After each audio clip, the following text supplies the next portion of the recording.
How's it going, guys? It's Chris Ford. If you're actually watching this, you enrolled inside of the webinar, okay? And now inside this webinar, we're going to be teaching, or me, I'm gonna be teaching you how to identify if your credit report is ready for repair, okay? There's a lot of factors that actually go into it. And just from my experience of actually running my business, I've seen thousands of reports in order for me to determine, hey, listen, I can help this person, I can help this person. Oh, I'm sorry, I can't help you out. Wish you the best, and so forth. Okay, so I'm going to switch over to a new screen shortly, but first I want to tell you who I actually am. So my name's Chris Ford once again, and I run a six-figure credit repair business and a business funding business. Okay, so I help people repair their credit, and I help people get their money. Okay, so now I've been doing this for the past 3 years. I have over 2,000 active clients that I'm currently working with. So I truly believe, I feel like what I'm actually saying is true. Okay, so now, even on top of that, just a little backstory of like where I actually came from. Listen, my first job was at Walmart, okay? And then after that, I went to UPS. And after that, I went to Rockefeller Center, okay? And throughout this time frame, I already knew, hey, listen, I don't think this is the best for me. It was definitely at the Rockefeller Center. Some big fat guy, he was telling me what to do. I was like, yo, what is this guy, you know? But long story short, I found a way to make stuff happen for people at the end of the day, okay? I help people repair their credit and get funding after. So let's see if I'm actually able to help you out, repair your credit, showing you how to identify a report that can actually be worked on. How's it going, people? This is the actual training to identify if your credit report is ready for credit repair, if you can actually remove and update things on your report, all right? I'm personally going to be showing you how to do it. Who am I? My name is Chris Ford. I run a very successful credit repair company and a business funding company. I've been doing it for the past 3 years. We've done multiple six figures, and I've seen thousands of reports. So I know when a report is good to go, and I know when a report isn't good to go, okay? So when you guys book this webinar, you already got sent over the Identity IQ, so you guys can follow alongside me so you can visually see what I'm looking for on your report. So if you decide to go do it on your own, by all means, take a shot at it. But if you guys want to hire my team of 11 people to work on your report, by all means, I'm here and I'm happy to help. All right, so let's jump straight into it. So with this credit report or this monitoring service, this is Identity IQ. This is what I personally use for all my clients. There's a few that I actually do use just in case someone's card doesn't work. We got My Score IQ, Identity IQ, and Credit Hero Score. These are all great for doing analysis.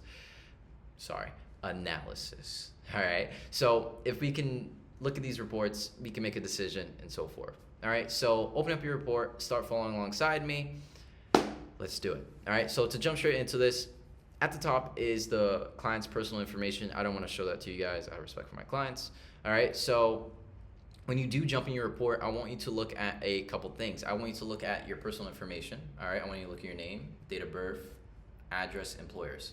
All right, and I want you to see if there is one name, one address, one employer, one date of birth across the board. If there's not, you got to change up a couple things. All right, so now typically, before we even start any of our work, we like to change around personal information simply for the fact the credit bureaus only store a limited amount of information. All right, just a heads up. So they only store a limited amount, so we like to remove that from them. So any old addresses you do have reporting, that's your first step of business to remove that, because those old addresses can be connected to old negative accounts. If they don't have the old address, they can't verify, validate, or do anything with the account. Okay, so first step of business. Second step of business, I like to come here, see what the scores actually are. We got 541, 537, 532. All right, look over the summary, boom, boom, bang, delinquent, derogatory, inquiries, cool. Let's jump straight into it. Alrighty, excuse me. One main, so this is our first negative account we're actually looking at. A big indication would be the 2-year payment history. 30 days late, 60 days late. This is a negative. This is late payments. This is 35% of your credit score, and it is hurting this client drastically.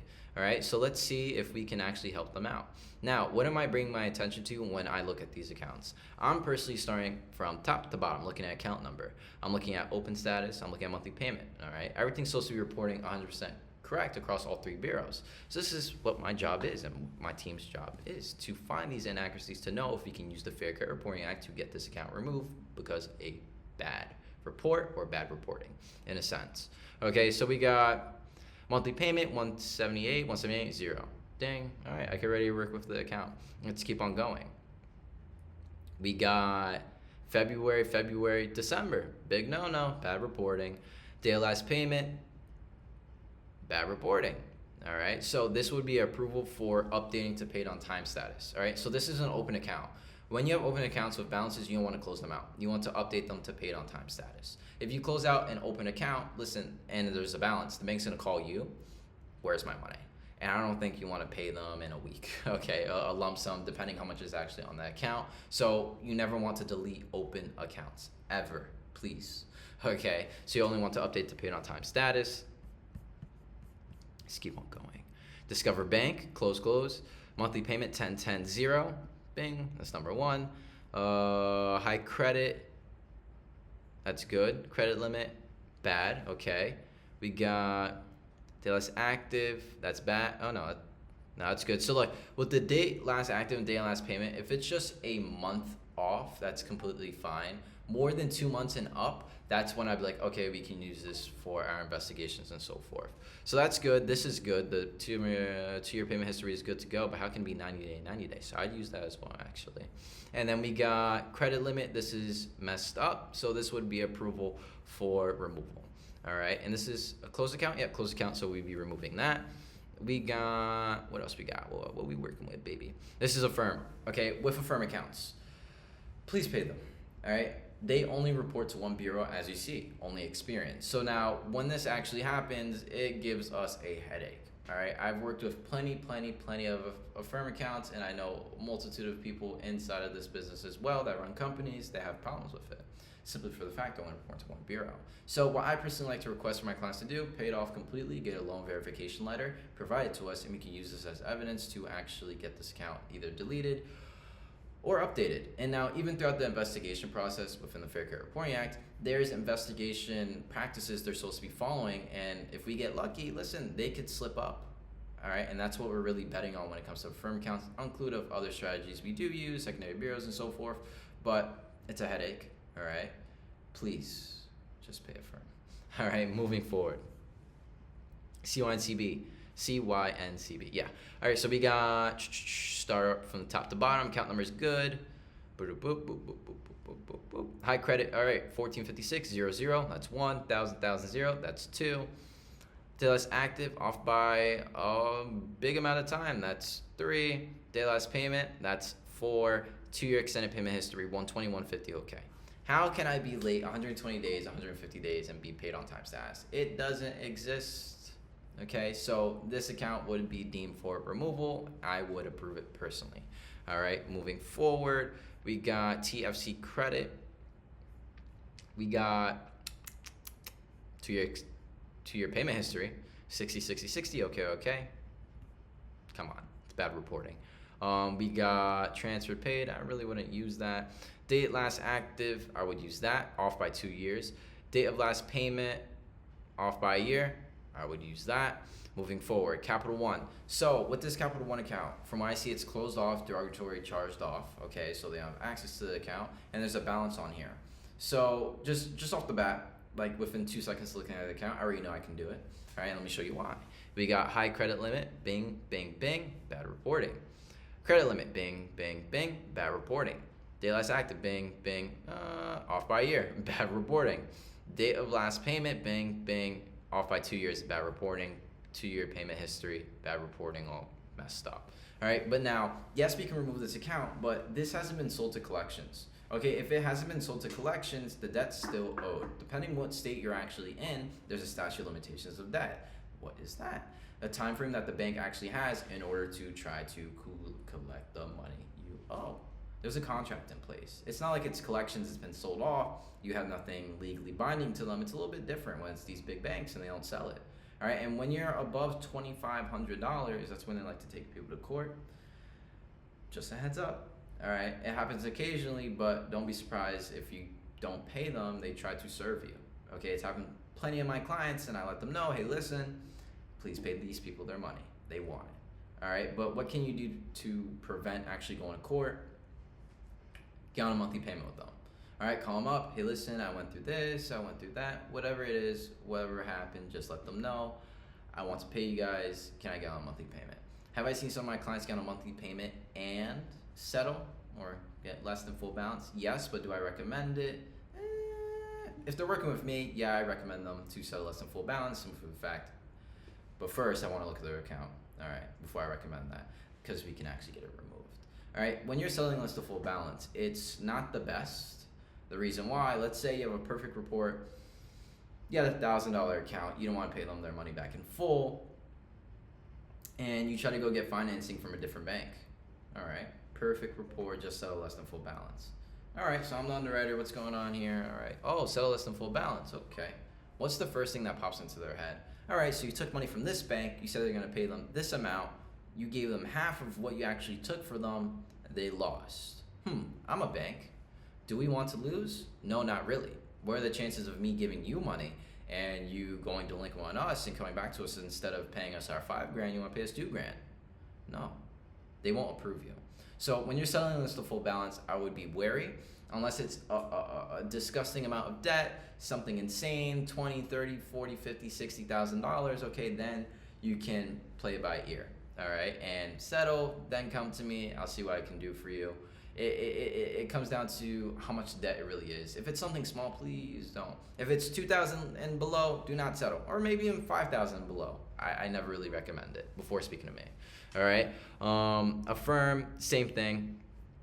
And going into the settle less than full balance. So this is a firm account where it's already a headache, and they settle less than full balance. So it's a double whammy for this client. They paid it off, which is good. Okay, so we'll be able to get that loan verification letter. We'll be able to take care of it for them. Is it going to take us time? Yes. When it comes to a firm, do I recommend you trying to take a swing at it yourself? No, not really. You should probably come speak to my team and I. All right, we can definitely help you out. One Main, this is good.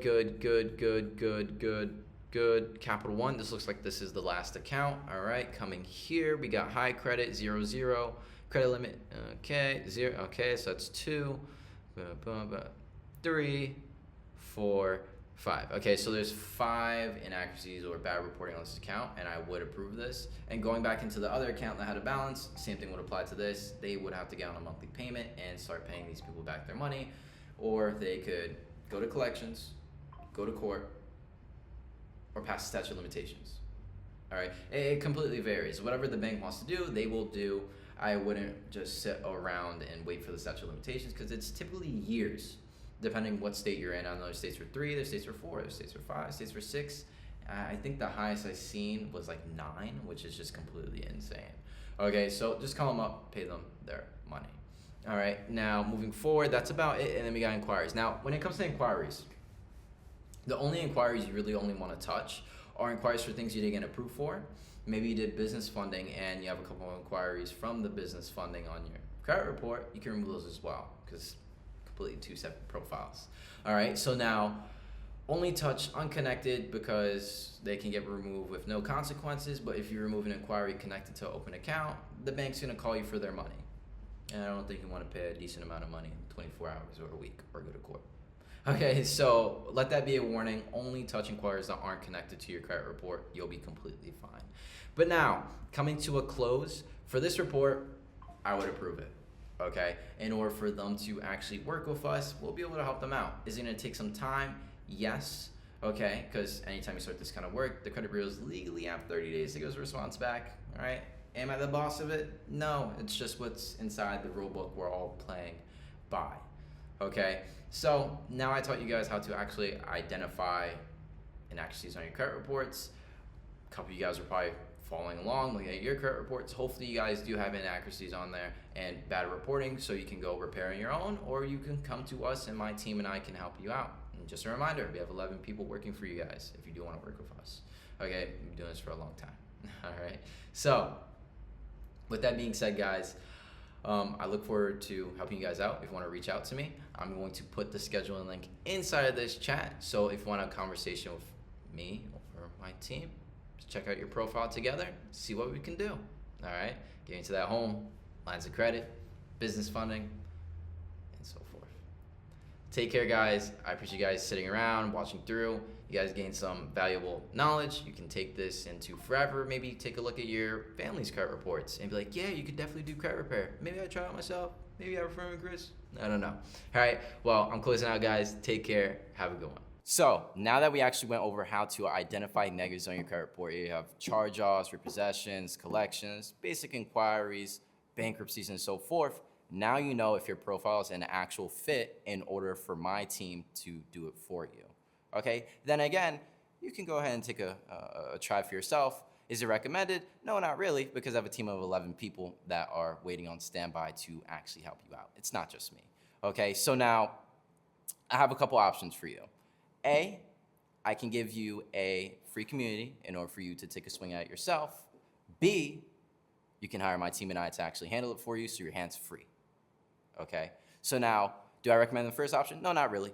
You know, you're supposed to delegate your time to someone else, an expert that can actually help you out so you could go about your life, you could go to your job, you could spend time with your family. Let us handle the credit report aspect. Okay, that's what we're actually here for at the end of the day. Okay, so in order for you to actually take advantage of us actually working with you, even though I just went over with you actually going over your report, I still want to double check. Okay, because anybody I actually do take on as a client, I have to ensure that I'm actually able to help them out. I have a guarantee, 120 days. Okay, so in order to take advantage of that actual guarantee I do supply to you guys, down below, and you will be automatically sent a link to schedule a call with us. One of my representatives will give you a phone call, okay, and they will go over your report alongside with you, okay? They will thoroughly break down the process from A to Z. Secondary bureau freezes, CFPB, BBB, Attorney General, okay? Client portal access, everything, A to Z, okay? So you have a thorough understanding what's actually going into this process. There's a lot of people that don't really explain it to you very well, but I want to be completely transparent with you guys so you know what's really going on throughout the process. Because there's a lot of people, yeah, I got this special strategy, yeah, I could do that. It's all nonsense, okay? If they're not thoroughly explaining the process to you, they're probably lying to you, okay? So if you want to take advantage of my team and I to actually help you out, simply go down below. I will have a link for you guys to book a phone call with us. You'll have your identity IQ. You already have it throughout this webinar, but we'll request that, we'll review it, we'll approve or deny you, give you your time frame, and if we can help you out, I look forward to seeing you inside of the system. Okay, so take care, guys. Once again, it's Chris Ford. If you're anything, just reach out. Take care.